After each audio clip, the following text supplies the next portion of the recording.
Hello, good afternoon, everyone. Good Let afternoon us sir. let us revise few things. हमने दो lectures में जो सुना था उसको थोड़ा रिवाइज करते हैं और उसके बाद आज थोड़ा आगे बढ़ेंगे। ठीक है, तो हमने पहले पढ़ा था कॉर्पोरेट फाइनेंस क्या है। Yes sir. ठीक है, so corporate finance is nothing but related to money. ठीक है, एंड मॉनेटरी मैनेजमेंट और मनी मैनेजमेंट। ठीक है, then we have learn corporate finance क्यों जरूरत है। ठीक है, now there are two things, where you are spending and whether it is an investment और अ स्पेंडिंग। स्पेंड करते हो तो हमको रिटर्न्स, मॉनेटरी रिटर्न्स नहीं मिलते हैं ज़्यादा, लेकिन आप इन्वेस्ट करते हो तो आपको मॉनेटरी रिटर्न्स मिलते हैं। ठीक है, तो एक्सपेंडिचर है या इन्वेस्टमेंट है वो हमें देखना है कॉर्पोरेट फाइनेंस में। ठीक है, हमने यहाँ पे एग्जांपल लिया था कि किसी का अगर बर्थडे है तो वहाँ पे हम एक सर्टन अमाउंट, एक पर्टिकुलर अमाउंट कैसे डिवाइड करेंगे। समझो 500 रुपीज़ है मेरे पास। ठीक है, तो 500 रुपीज़ हम कहाँ कहाँ पे स्पेंड करेंगे। केक के लिए स्पेंड करेंगे, गिफ्ट के लिए स्पेंड करेंगे। ठीक है, तो ये सब हम देखते हैं फाइनेंस में। जब कॉर्पोरेट फाइनेंस की बात करते हैं तो कंपनीज इससे ज़्यादा लेवल के बारे में सोचते हैं। ठीक है, हमने एक डेफिनेशन देखा था, money is like an arm और लेग, यूज इट और लूज इट। अगर आपके पैर और हाथ सही सलामत है उसे अच्छे से यूज करो। मतलब आपके पास अगर पैसा है तो आप उसको सही सलामत से यूज करो। अगर आप उसको सही सलामत से यूज नहीं कर रहे हो तो आप उसको लूज करते हो, आप उसको खो देते हो और वो रिटर्न आने में थोड़ा सा ज्यादा वक्त लगता है और कभी कभी वो पैसा रिटर्न नहीं भी आता है। बेसिकली रिटर्न ऑन इन्वेस्टमेंट जो बात करते हैं वो होता है।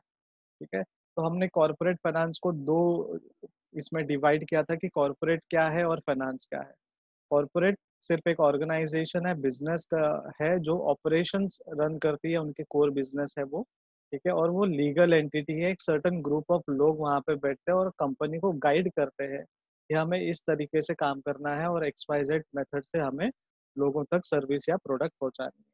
फाइनेंस ऑब्वियसली कि पैसा क्या है और कहाँ से पैसा आएगा और कहाँ पे हमें पैसा इन्वेस्ट करना है। तो कॉर्पोरेट फाइनेंस को जब मिलाते हैं तो कंपनी के ऑपरेशंस और उनके जो एसेट्स और वर्किंग कैपिटल है उनको कैसे रन करना है with the help of money, वो हम बात करते थे। ठीक है, तो यहाँ पे फिर से हमने एक डेफिनेशन देखा, finance is concern with financing and investment. हमने दो चीज देखी, एक फाइनेंसिंग और इन्वेस्टमेंट। लेकिन इन दोनों का क्या देखना है हमें, डिसीजंस। आप जो भी डिसीजन लेते हो वो किस हिसाब से ले रहे हो। ठीक है, फाइनेंसिंग डिसीजन हो या इन्वेस्टमेंट डिसीजन हो। बेसिकली हमने फर्स्ट लेक्चर में ये देखा कि दो चीज मायने रखती है, एक तो फाइनेंशियल डिसीजन, दूसरा investment decision. So financial decision में हम क्या देखते हैं, सोर्सेस ऑफ मनी जो है अपना वो बहुत मायने रखता है। ठीक है, उसी के साथ साथ एप्लीकेशन ऑफ मनी जो है वो भी बहुत इंपॉर्टेंट है। क्यों एप्लीकेशन ऑफ मनी इंपॉर्टेंट है, क्योंकि मेरे पास अगर एक अमाउंट है, ठीक है, तो उसको कहाँ पे इन्वेस्ट करना है, सही तरीके से इन्वेस्ट करना is very good. Optimum utilisation जो बोलते हैं हम लोग, वो बहुत मायने रखता है। ठीक है, इसके बाद हमने देखा था इम्पोर्टेंस ऑफ कॉर्पोरेट फाइनेंस। ये कॉर्पोरेट फाइनेंस के क्या क्या इंपॉर्टेंस है, तो हमने देखा डिसीजन बहुत इंपॉर्टेंट है। ठीक है, फाइनेंसिंग यानी आप कहाँ इन्वेस्ट कर रहे हो, कहाँ पे स्पेंड कर रहे हो, वो इम्पोर्टेंट है। ठीक है, फिर प्रॉफिटेबल इन्वेस्टमेंट हमें देखना है, जब भी आप प्रोजेक्ट में या फिर डाइवर्सिफिकेशन में या फिर आपके मर्जर्स या एक्विजिशन में, एक्सपांशन में आप जब बात करते हो या सोचते हो एज अ कंपनी, तो वहाँ पे डिसीजन बहुत इंपॉर्टेंट है। एक गलत डिसीजन आपकी कंपनी बंद भी करवा सकती है और एक अच्छे से अच्छी कंपनी आपके कंपनी को 10 साल आगे बढ़ा सकती है आने वाले 3-4 सालों में। तो डिसीजन सही गलत वो हमें देखना है, परखना है। डिसीजंस मेकिंग में हमें अल्टरनेटिव की ज़रूरत है, प्लान ए के साथ प्लान बी भी देखना है। कोई अनसर्टेनिटी आ गई तो उन्हें क्या करना है, जैसे हमारे यहाँ पे अभी कोरोना चल रहा है पूरे वर्ल्ड में। ठीक है, तो वो अनसर्टन है, अनिश्चित है। हमने डिसाइड नहीं किया था, हमने सोचा भी नहीं था कि ऐसा कुछ आने वाला है। ठीक है, तो अभी सरकारें उस अनसर्टेनिटी जो पैंडेमिक है उनके बारे में अभी सोच रहे, काम कर रहे हैं। तो हमें अल्टरनेटिव्स इसी वजह से चाहिए। कॉन्सिक्वेंसेस के बारे में सोचना है कि डिसीजन लिया तो कितने ज़्यादा हमें उसके नतीजे भुगतने पड़ते हैं। ठीक है, फिर रेजिंग कैपिटल के बारे में हमने बात की कि ये कैपिटल कहाँ से आएगा, हमें ये फंडिंग कहाँ से आएगा। शॉर्ट टर्म होगा, बोरोड फंड्स होगा, लेंडिंग अपने रिटेन प्रॉफिट होंगे, ग्रांट्स एंड फंडिंग होंगे, शेयर्स इशू करना है, शेयर कैपिटल से लाना है, डिबेंचर से लाना है, वेंचर कैपिटल से लाना है। तो ये सारे सोर्सेस ऑफ कैपिटल्स की हमने बात की थी। उसके बाद हमने ये भी देखा था कि कॉर्पोरेट फाइनेंस में रिसर्च बहुत मायने रखता है। अगर आपका रिसर्च बहुत अच्छा है, ठीक है, तो आपकी कंपनी बहुत आगे जाएगी। अब ये रिसर्च क्यों करना है?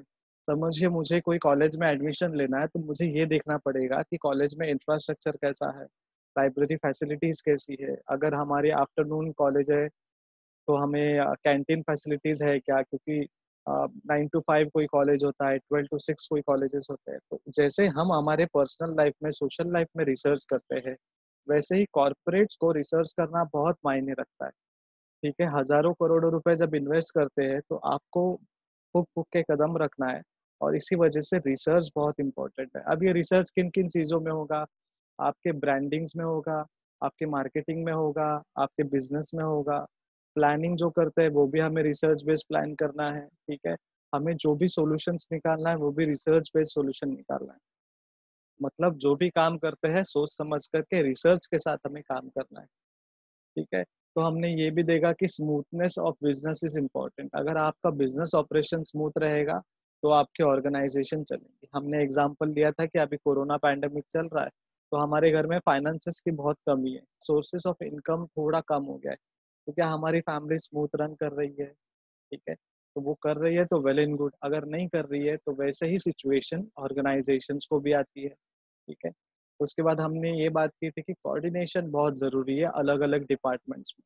अगर कोऑर्डिनेशन होगा तो आपका फाइनेंस का जो यूटिलाइज़ेशन है वो ऑप्टिमम होगा। अगर नहीं कोऑर्डिनेशन है किसी भी डिपार्टमेंट्स में, तो आपका फाइनेंशियल वेस्टेज होने के चांसेस है। जैसे कि हमने बात की थी कि जो मार्केटिंग डिपार्टमेंट है, सेल्स डिपार्टमेंट है, उसके साथ प्रोडक्शन डिपार्टमेंट है, ठीक है? फिर एक डिपार्टमेंट होता है जो आपके रॉ मटेरियल्स परचेज़ करता है अगर आप कोई प्रोडक्ट प्रोड्यूस कर रहे हो। इन सब के बीच में तालमेल होना बहुत ज़रूरी है। एक-दूसरे के साथ मनमुटाव होगा या फिर कोऑर्डिनेशन नहीं होगा और हम सोचेंगे कि हम क्यों आगे बढ़कर उन्हें हेल्प करें या कोऑर्डिनेट करें। इस वजह से आपके जो एम्प्लॉइज़ हैं, लेबर्स हैं, वो टाइम भी वेस्ट करते हैं ऑर्गनाइज़ेशन के, साथ ही साथ में आपके मॉनेटरी वेस्टेज भी हो जाता है, जिसका रिटर्न्स नहीं आता है बेसिकली। हमने बाद में बात की थी कि अगर फाइनेंसिंग होगा, फंडिंग्स होंगे हमारे पास, तो डाइवर्सिफ़ाई कर सकता है बिज़नेस। अगर मैं एक मोबाइल कंपनी हूँ, सिर्फ़ मोबाइल कंपनी मोबाइल मैन्युफैक्चर करते हैं हम लोग, लेकिन मुझे अभी डाइवर्सिफ़ाई करना है। डाइवर्सिफ़ाई मतलब हमें कुछ नए बिज़नेस में जाना है। तो हमने क्या किया, सिम कार्ड्स मैन्युफैक्चरिंग का काम कर दिया और हमने टेलीकॉम इंडस्ट्री में का पैर रखा। पहले सिर्फ़ मोबाइल बनाते थे, अब हम सिम कार्ड्स भी आपको देंगे। ठीक है? सेम इंडस्ट्री है लेकिन प्रोडक्ट अलग है। वैसे ही अलग-अलग ऑर्गनाइज़ेशंस अलग-अलग डाइवर्सिफ़ाई करते हैं। कोई कार मैन्युफैक्चरिंग कंपनी है, तो वो क्या करती है, टायर्स मैन्युफैक्चरिंग में भी जाते हैं। कोई और एक्स्ट्रा बिज़नेस करता है वो। ठीक है? तो फंडिंग होंगे, आपके पास फाइनेंस होगा तो आप बिज़नेस डाइवर्सिफ़ाई कर सकते हो। उसके बाद हमने बात की थी रिस्क मैनेजमेंट की। फंडिंग्स हमारे जो है वो प्रॉपर्ली मैनेज होने चाहिए। अगर आपके पास फंडिंग्स नहीं है तो आपके आने वाले जो भी रिस्क है, ठीक है? वो आप प्रॉपर्ली नहीं सँभाल पाओगे। अभी हमारे पास रिस्क ये है कि कोरोना चल रहा है और हमारे गवर्नमेंट के पास भी फंडिंग्स की कमी है। तो हम क्या कर रहे हैं, हम लोन्स ले रहे हैं। हमें वर्ल्ड बैंक लोन दे रही है, ठीक है? तो ये लोन बोरोड फंड्स हमें निकालना है। तो वैसे ही ऑर्गनाइज़ेशंस के पास अगर रिस्क है और वो प्रॉपर्ली मैनेजमेंट नहीं कर रही है तो रिस्क बढ़ सकता है। तो रिस्क मैनेजमेंट भी बहुत इम्पोर्टेंट है। उसके बाद हमने बात की रिप्लेस ओल्ड एसेट्स। जितने भी जूने एसेट हैं वो रिप्लेस करना है। अब ये रिप्लेस क्यों करना है? ये बहुत इम्पोर्टेंट है क्या? तो ये इम्पोर्टेंट है, लेकिन डिपेंड करता है कि आपकी ऑर्गनाइज़ेशन किस सेक्टर में काम कर रही है, कौन से फील्ड में काम कर रही है, ठीक है? अगर आप मैन्युफैक्चरिंग में हो, आपके सेम बिज़नेस करने वाले दूसरी कंपनी जो है, वो 1 दिन में 1000 यूनिट प्रोड्यूस कर रही है और आप 1 दिन में सिर्फ 500 कर रहे हो। आपका मैन्युफैक्चरिंग जुना है, उनका मैन्युफैक्चरिंग प्रोडक्ट या एसेट नया है। तो इसीलिए दुनिया के साथ चलने के लिए हमें अपने एसेट्स को अपग्रेड करना पड़ेगा। जैसे हम अपने मोबाइल डिवाइस को, अपने घर के गैजेट्स को अपग्रेड करते हैं, वैसे ही हमें अपग्रेड यहाँ पे करना पड़ेगा। लेकिन ये अपग्रेड कब होगा? जब हमारे पास फंडिंग होगी। सी अभी तक कॉर्पोरेट फाइनेंस में हम एक ही चीज़ की बात कर रहे हैं कि पैसा है, तो हम क्या-क्या कर सकते हैं। ठीक है, जैसे हम हमारी लाइफ में बोलते हैं अगर हमारे पास पैसा होता तो हम ये करते वो करते, हमारी लाइफ में बहुत तरक्की होती। वैसे ही बिजनेस में अगर फंडिंग्स है, पैसा है, तो तरक्की होनी है। हमें फिर ये भी देखना है कि फंडिंग्स आने के बाद पेमेंट्स कैसे करने हैं। ठीक है, हमने जो बोरोड फंड्स लिया उसका इंटरेस्ट हमें पे करना है। हमारे जो ओन्ड फंड्स है, शेयर होल्डर्स है, हमारी जब अर्निंग्स अच्छी होंगी तो उन्हें डिविडेंड भी पे करना पड़ेगा। ठीक है, तो ये पेमेंट्स की भी बात की थी हमने। हमने टैक्सेस की बात की, अगर प्रॉफिट अर्न करते हैं तो हमें गवर्नमेंट्स को टैक्स पे करना पड़ता है। ये सारी चीज़ें हमें बहुत अच्छे से सोच समझ करके डिसीजंस लेनी है। तो आज हम लोग नया कुछ चीज़ बात करेंगे, थोड़ा आगे बढ़ेंगे, ठीक है? आज हम देखेंगे कैपिटल रिक्वायरमेंट में, ठीक है? हमने अभी तक देखा था कि कॉर्पोरेट फाइनेंस देखा था, ठीक है? और उसमें कैपिटल रिक्वायरमेंट अभी हम बात कर रहे हैं। अब ये कैपिटल रिक्वायरमेंट क्या है? कैपिटल रिक्वायरमेंट मतलब हमें जो पैसा चाहिए, वो किन चीज़ों के लिए चाहिए, ठीक है? तो यहाँ पे 2 चीज़ है, एक तो आपके पास है फिक्स्ड कैपिटल, ठीक है? उसके बाद आपके पास है वर्किंग कैपिटल। ठीक है, पहले देखते हैं capital investment in in investment terms is money to finance the purchase of equipment, supplies and products. When you buy new equipment the money spent is called capital. तो ये कैपिटल रिक्वायरमेंट की क्यों जरूरत है? हमें परचेज ऑफ इक्विपमेंट्स करना है, ठीक है? हमें जो भी सप्लाईज लाने हैं, रॉ मटेरियल्स लाने हैं, उसके लिए हमें करना है, ठीक है? हमें जो भी डे टू डे कैपिटल्स है, वर्किंग कैपिटल्स है, उन्हें भी ध्यान रखना है, ठीक है? हमें ये भी देखना है कि हमारा जो फिक्स्ड एसेट है वो सही चल रहा है और हमारी जो डेली वर्किंग कैपिटल है वो भी अच्छे से चल रही है। अब देखते हैं फिक्स्ड एसेट वर्किंग कैपिटल थोड़ा डिटेल में, ठीक है? सो बेसिकली कैपिटल रिक्वायरमेंट मतलब हमें वो पैसा की ज़रूरत है जिनके लिए हम स्पेंड करना चाहते हैं। अब वो स्पेंडिंग फिक्स्ड एसेट हो या वर्किंग कैपिटल। तो फिक्स एसेट्स में क्या-क्या आते हैं हमारे पास? लैंड हो गया, कंपनी के बिल्डिंग्स हो गए, फैक्ट्रीज़ हो गए, फर्नीचर्स हो गए, इक्विपमेंट्स हो गए, मतलब वो सारे एसेट्स जो हमारे कंपनी में फिक्स्ड है, जो बहुत लॉन्ग टर्म के लिए चलते हैं। जैसे कि हमारी कंपनी की बिल्डिंग है, अगर हमने 2020 में कंपनी की बिल्डिंग में ऑपरेशंस या बिज़नेस चालू किया, तो सोचिए उसको कम से कम 15-20 साल लगेंगे वहाँ से हमें हटने के लिए। क्योंकि एक कंपनी के बिल्डिंग के ऑफिस सिस्टम को चेंज करना कोई ईज़ी काम नहीं है। अगर कंपनी मैन्युफैक्चरिंग इंडस्ट्री है और उन्होंने कोई लैंड लिया है, ठीक है? और यहाँ पे हमने अपना मैन्युफैक्चरिंग का काम चालू किया है, ठीक है? लेकिन ये मैन्युफैक्चरिंग का काम हम क्या हर 2 या 3 साल में चेंज कर सकते हैं क्या? नहीं, इसको करीबन 10 से 15 साल जब हम लोग रखते हैं, तो हम इसे कहते हैं land and building that is fixed asset, ठीक है? फैक्ट्रीज़ जो हम बोल रहे थे मैन्युफैक्चरिंग यूनिट्स की, ठीक है? तो ये फैक्ट्रीज़ के बारे में है। फर्नीचर जो है हमारे पास वो भी फिक्स्ड एसेट्स में आते हैं। इक्विपमेंट जो अलग-अलग इक्विपमेंट लगती है हमारे पास। तो हम कैपिटल जो बात कर रहे थे, ठीक है, कैपिटल रिक्वायरमेंट की जो बात कर रहे थे, ये रिक्वायरमेंट 2 तरीके के लिए है, फिक्स्ड एसेट रिक्वायरमेंट और वर्किंग कैपिटल रिक्वायरमेंट। और जब फिक्स्ड एसेट्स की बात करते हैं तो land, building, factories, furniture, equipments, ये सारी चीज़ें आती है। अब working capital, cash available for day to day operations. बस ये ध्यान में रखना है हमें कि वर्किंग कैपिटल मतलब थियोरेटिकली ये बात बोल रहा है कि जो भी कैश अवेलेबल है वो हमारे डे टू डे काम में आना चाहिए, ठीक है? अगर ये वर्किंग कैपिटल हमारे पास होगा तो हमारा जो रोज़ाना काम है वो आसान हो जाएगा। अब ये रोज़ाना काम में क्या-क्या होता है? डेली एक्सपेंडिचर होते हैं, ठीक है? हमारे यहाँ पे अगर समझो हर हफ्ते कोई ना कोई मीटिंग्स होती है और उस मीटिंग्स में हम स्नैक्स, लंच या फिर कुछ ऑर्गेनाइज़ करते हैं तो वो एक्सपेंडिचर है। पेन, पेपर, पेंसिल बेसिकली स्टेशनरीज़ है, वो एक्सपेंडिचर है। हमारे पास जो फिक्स्ड एसेट व्हीकल है, टू व्हीलर है, फोर व्हीलर्स है, कंपनी के पास बड़े-बड़े ट्रांसपोर्टेशंस के व्हीकल्स है, उनके लिए जो पेट्रोल्स लगता है डेली हफ्ते में 1 बार, ठीक है? या फिर 2-3 दिन में 1 बार। ये सारी चीज़ें हमारी वर्किंग कैपिटल में आती है, ठीक है? तो ये वर्किंग कैपिटल भी इम्पोर्टेंट है। तो हमने बात की कैपिटल रिक्वायरमेंट की और कैपिटल रिक्वायरमेंट में भी हमने बात की फिक्स्ड एसेट रिक्वायरमेंट और working capital requirement. Fixed assets में हमने बात की कि हमारे फिक्स एसेट्स क्या है और क्या होते हैं। वर्किंग कैपिटल में हमने बात की कि कैश जो है वो कितना अवेलेबल है, और ये अवेलेबिलिटी किसके लिए है, day to day operations, day to day खर्चों के लिए ये कैपिटल हमारे पास रिक्वायर्ड होनी चाहिए। ठीक है।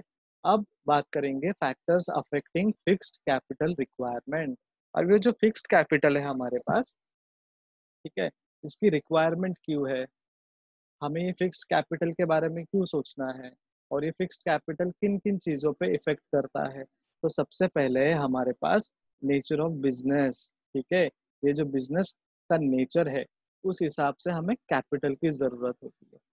समझो मुझे एक मैन्युफैक्चरिंग कंपनी चालू करनी है, बहुत बड़ी मैन्युफैक्चरिंग कंपनी, तो उसके लिए मुझे लैंड लगेंगे, एसेट्स लगेंगे। एसेट्स में भी फिक्स्ड एसेट्स में हमारे पास कोई प्रोडक्ट को मैन्युफैक्चर करने के लिए हमें बड़े-बड़े एसेट्स लगेंगे, मशीन्स लगेंगे, ठीक है? उसके साथ-साथ हमें ट्रांसपोर्टेशंस के लिए कुछ एसेट्स लगेंगे। तो अगर आप बहुत बड़ा ऑर्गनाइज़ेशंस बात कर रहे हो या फिर इंडस्ट्री की बात कर रहे हो, तो हमें वो कैपिटल ज़रूरत है जिन्हें इस इन चीज़ों पे हम स्पेंड करते हैं, ठीक है? वहाँ पे इन्वेस्टमेंट भी बहुत है, ठीक है? अब ये जो फिक्स्ड कैपिटल रिक्वायरमेंट हम बात करते हैं, ये गवर्नमेंट ऑर्गनाइज़ेशंस के लिए भी होती है। क्यों होती है? या ये गवर्नमेंट हो या प्राइवेट हो, दोनों के लिए होती है, लेकिन उसका बेसिस जो है, ठीक है, नेचर ऑफ बिजनेस जो है वो इम्पोर्टेंट है। अगर आप छोटा सा स्टॉल खोल रहे हो तो उनके लिए आपको कम एसेट लगेगा, लेकिन वही कंपनी बड़ी कंपनी में कन्वर्ट होने जा रही है तो उनके लिए एसेट्स बहुत इंपॉर्टेंट है। ठीक है। सेकंड है साइज ऑफ बिजनेस, आपके ऑर्गेनाइजेशन का जो साइज है, ठीक है, वो कितना है। लार्ज स्केल ऑर्गेनाइजेशन है, मीडियम स्केल ऑर्गेनाइजेशन है, स्मॉल स्केल ऑर्गेनाइजेशन है, ये मायने रखता है। ठीक है, एक बार आपने नेचर डिसाइड कर लिया कि हमारे बिजनेस का नेचर कैसे होगा, मैन्युफैक्चरिंग इंडस्ट्री में है या सर्विस इंडस्ट्री में है।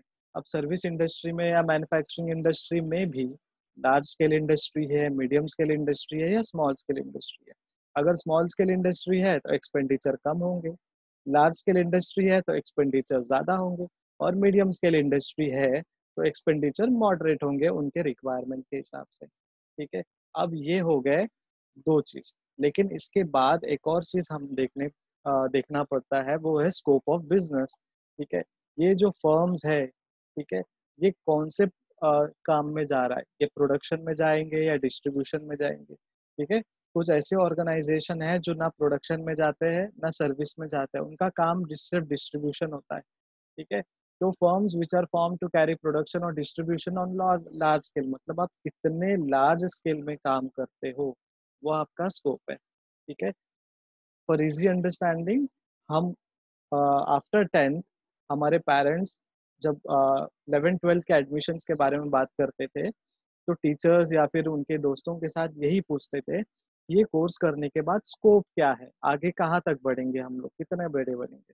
तो फिर हम डिसाइड करते कि अगर कॉमर्स लेते हो तो फिर अकाउंटेंट, सीए बनते हो। अगर आप आर्ट्स लेते हो तो कुछ और बनते हो। वैसे ही आप मैन्युफैक्चरिंग में आते हो तो आपका डिस्ट्रीब्यूशन और प्रोडक्शन में भी लार्ज होना चाहिए। अगर आप सर्विस में आते हो तो उसमें भी आपको डिस्ट्रीब्यूशन में आगे बढ़ना है। तो स्कोप क्या है, हम किस किस हद तक आगे बढ़ेंगे और उसके लिए हमारे लिए कैपिटल रिक्वायरमेंट की कितनी ज़रूरत है, वो इम्पोर्टेंट है। ठीक है? अभी हम बात करेंगे एक्सटेंट ऑफ लीज़ और रेंट। ठीक है? लीज़ का मतलब क्या है? लीज़ मतलब हमें कोई भी प्रॉपर्टी, कोई भी एसेट, कोई भी बड़ी सर्विसेज हम क्या करते हैं? रेंट पे लेते हैं। ठीक है? एसेट्स एक्वायर्ड ऑन रेंट और लीज़। लीज़ मतलब वो एसेट्स को हम लॉन्ग टाइम के लिए यूज़ करते हैं, जो हमारी नहीं है, लेकिन उस पे हम रेंट पे करते हैं, ठीक है?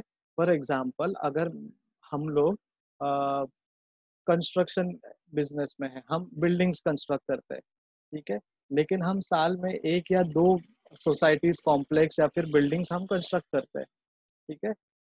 तो क्या उसके लिए मुझे जो बड़े-बड़े मशीन्स लगते हैं, ठीक है?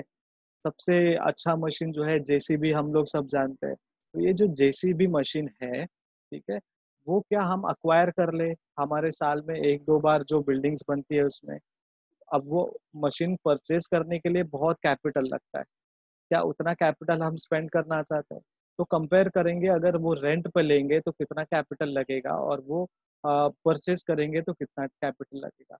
अगर कोई ऐसा कंस्ट्रक्शन कंपनी है जो अभी-अभी शुरुआत हुई है, 3-4 साल हुए हैं उनको सिर्फ आके, तो उनके पास ज़्यादा कैपिटल नहीं है। तो ज़्यादा जब कैपिटल नहीं है तो वो क्या करते हैं, ऐसे एसेट्स को रेंट पे लेते हैं, लीज़ पे लेते हैं। अब लीज़ पे लेना भी थोड़ा ईज़ी काम नहीं है, उस उनके लिए भी उतना ही कैपिटल लगता है, ठीक है? लेकिन ये जो कैपिटल लगता है वो धीरे-धीरे पे करना पड़ता है हमें, जैसे ईएमआई सिस्टम है वैसे, ठीक है? तो जैसे हम घर रेंट पे लेते हैं 1 साल, 11 महीने के लिए, 2-3 साल के लिए, वैसे ही हमें वो एसेट्स को लीज़ पे लेना है। अब ये लीज़ में एक और चीज़ आती है, लैंड। अगर आप कोई जगह लीज़ पर ले रहे हो, तो वो कितने साल के लिए ले रहे हो, ठीक है? अगर आपने वो रेंट पे ले ली, तो उसको पे करना बहुत इम्पोर्टेंट है, ठीक है? तो वो पे करने के लिए हमें क्या चाहिए? कैपिटल रिक्वायरमेंट, और वो कौन-सी कैपिटल रिक्वायरमेंट है? फिक्स्ड कैपिटल रिक्वायरमेंट, ठीक है? उसके बाद है अरेंजमेंट ऑफ सब कॉन्ट्रैक्ट। हमारे जो कॉन्ट्रैक्ट्स है, ठीक है? उनके बाद भी कोई काम कर रहा है क्या? समझो मैं एक ऑर्गनाइज़ेशन हूँ, मैंने एक कॉन्ट्रैक्ट कर ली, ठीक है? लेकिन मैंने किसी और पार्टी को वो काम दे दिया मेरे बिहाफ़ में करने के लिए, ठीक है? देखिए, limited assets required when work the production और distribution work is given to other, ठीक है? तो हमने क्या किया, हमने काम तो लिया, हमने वो प्रोडक्शन और डिस्ट्रीब्यूशन का काम ले लिया, लेकिन हमने किसी और को दिया। हम वो काम नहीं करते, हम बस उनमें से आने वाली जो अर्निंग्स है वो शेयर करते हैं। तो जब हम कॉन्ट्रैक्ट लेते हैं, किसी और को वो काम ट्रांसफ़र करते हैं, बट नाम अपना होगा और काम किसी और का होगा, तब हमें कैपिटल की बहुत कम रिक्वायरमेंट होती है, लेकिन कैपिटल की रिक्वायरमेंट होती है। उसके बाद है एक्विजिशन ऑफ ओल्ड एसेट। जैसे हमने बात की, हमें अपग्रेड होना है, ठीक है? तो ये एक्विजिशन ऑफ ओल्ड एसेट कैसे होगा? If old asset is available at low price, अगर लो प्राइस में है, तो वेल एंड गुड, हमारे ज़्यादा कैपिटल नहीं जाएँगे, ठीक है? It would reduce the need of huge expenditure on fixed asset. जो ज़्यादा एक्सपेंडिचर होता था, वो कम होंगे। For example, four wheeler car, first hand car लोगे तो आपको 6 से 7 लाख रुपए एक्सपेंडिचर करना है गवर्नमेंट टैक्सेस के साथ। अगर आप सेकंड हैंड ले रहे हो तो वही आपको 50% कम में मिलते हैं, ठीक है? फ़र्क इतना है, एक ब्रांड न्यू कार होती है और दूसरी यूज्ड कार होती है।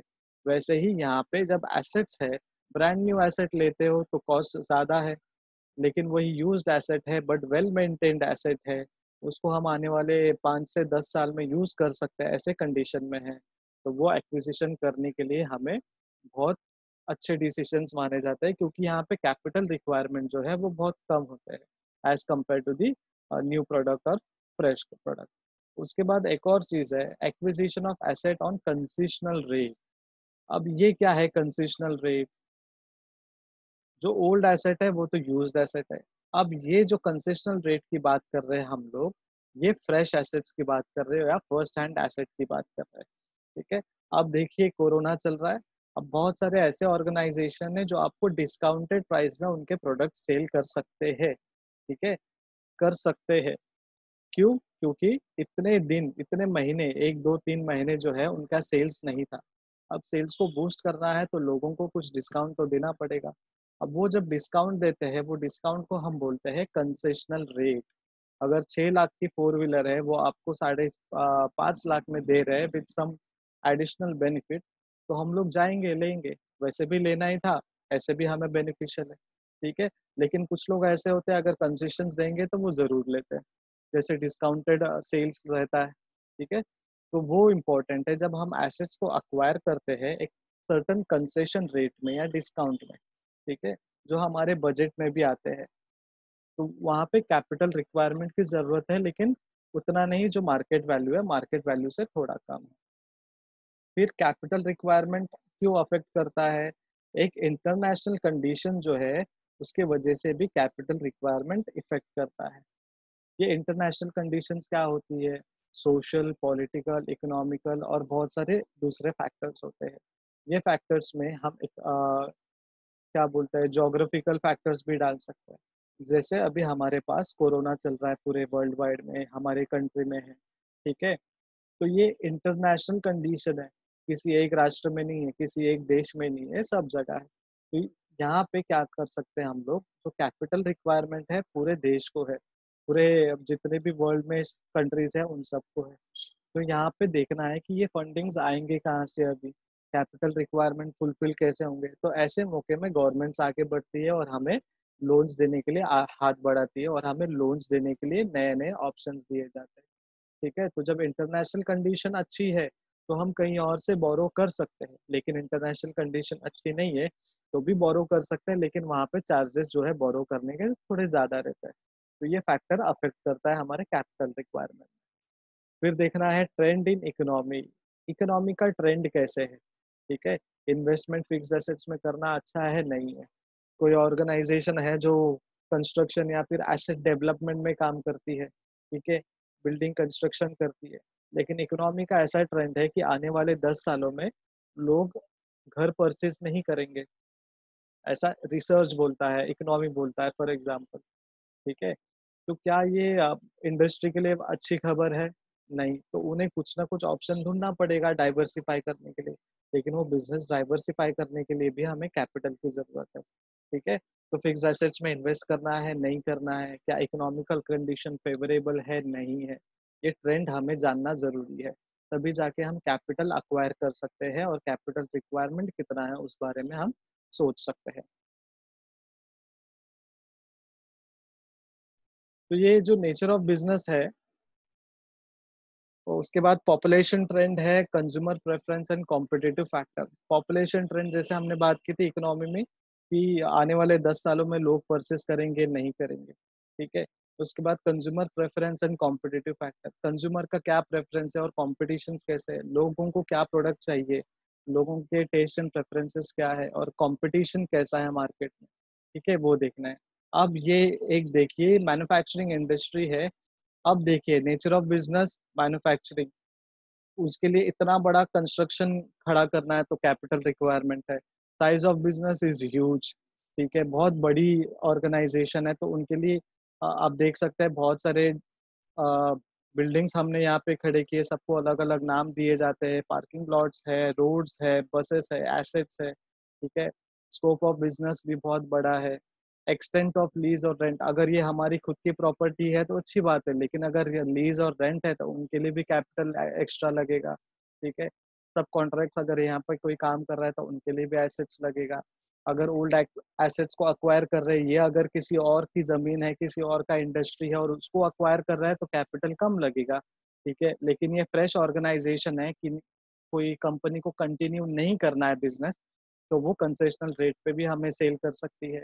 ठीक है, तो ये जितने भी पॉइंट्स है ये फैक्टर्स अफेक्ट करते हैं हमारे कॉर्पोरेट या कैपिटल रिक्वायरमेंट को। ठीक है, तो ये है factors affecting capital requirement. Next lecture में हम बात करेंगे factors affecting working capital requirement. ठीक है, विक्रांत सर।